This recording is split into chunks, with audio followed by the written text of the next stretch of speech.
Hey, what's up guys? I'm Cliff Blazinski and I'm design director here at Epic Games, and you're about to see exclusive and never before seen footage of Gears of War 2's multiplayer.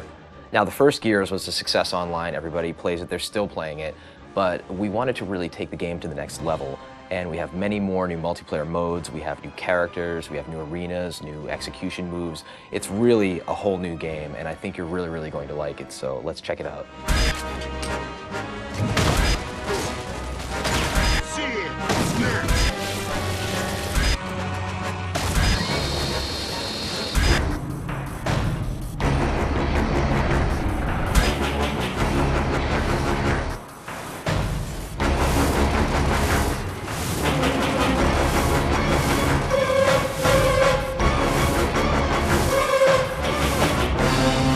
Three locations you're going to see on this exclusive video are going to be River, Security, and Gridlock.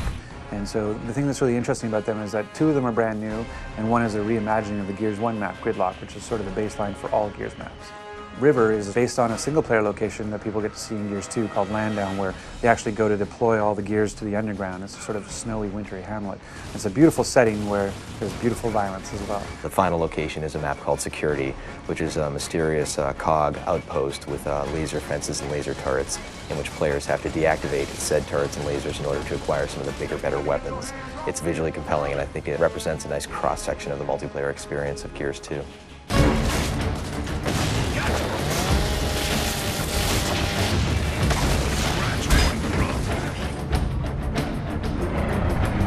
For Gears of War 2 multiplayer, there's a bunch of new things, and one of the biggest ones actually is that we've increased the player count. So we wanted to make Gears 2 multiplayer bigger, better, and more badass. One of the easiest primary ways we could do that, bang for buck, is to go to 5-on-5.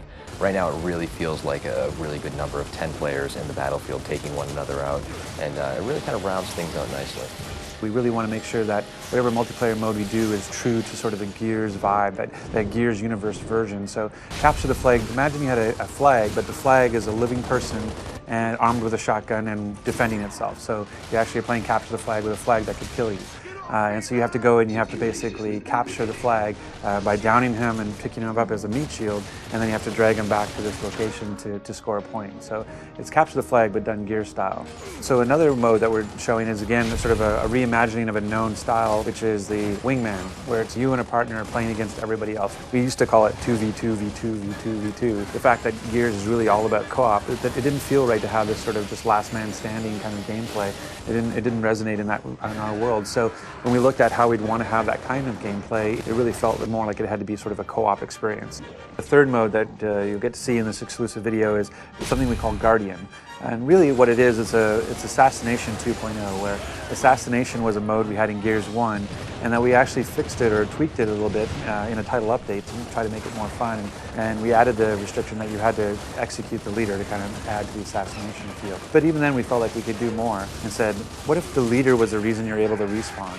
So as long as the leader is alive, your teammates can respawn, but as soon as the leader dies, then it's basically like Warzone. As soon as you die, you're out. By just making that simple little change, we were able to kind of create this whole new sort of feel to Guardian.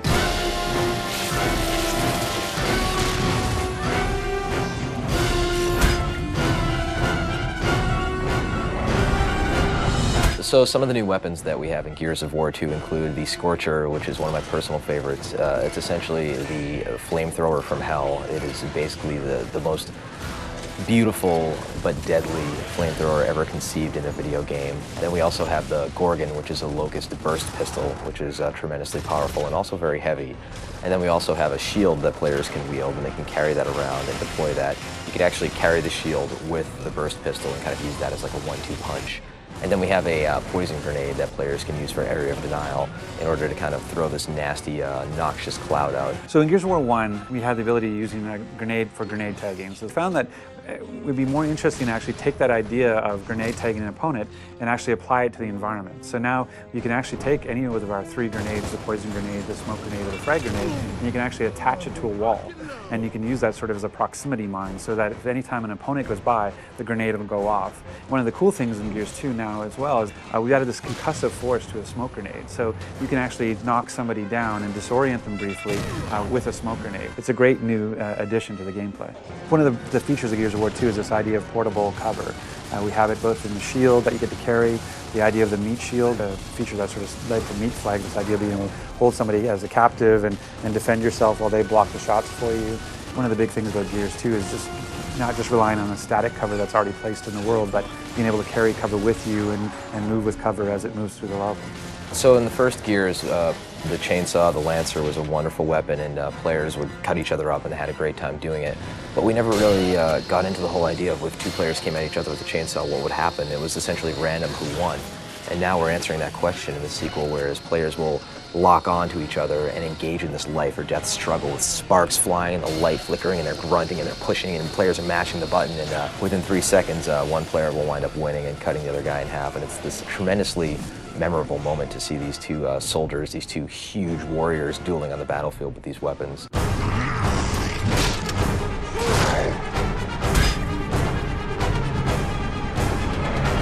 In Gears 2, when you knock somebody down but not out, first of all, they can try and crawl away from you. But if you do happen to get a hold of your enemy, you can first take them hostage, which is called meatbagging them, so you're kind of holding them as a human hostage, human shield.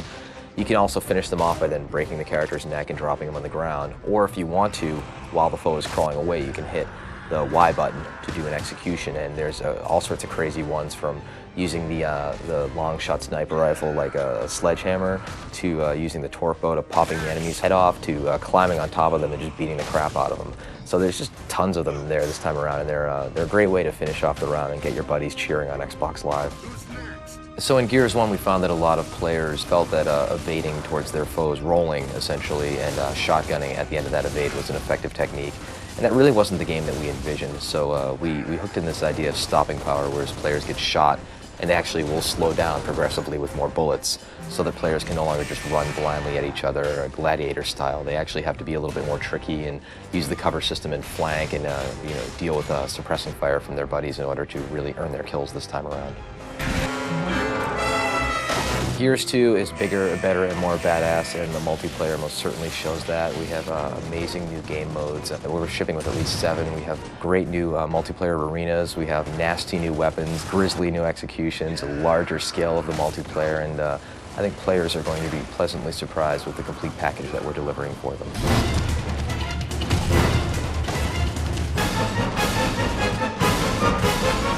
Thanks for checking out this exclusive look at Gears of War 2's new multiplayer features. Looking forward to seeing you guys this winter on Xbox Live.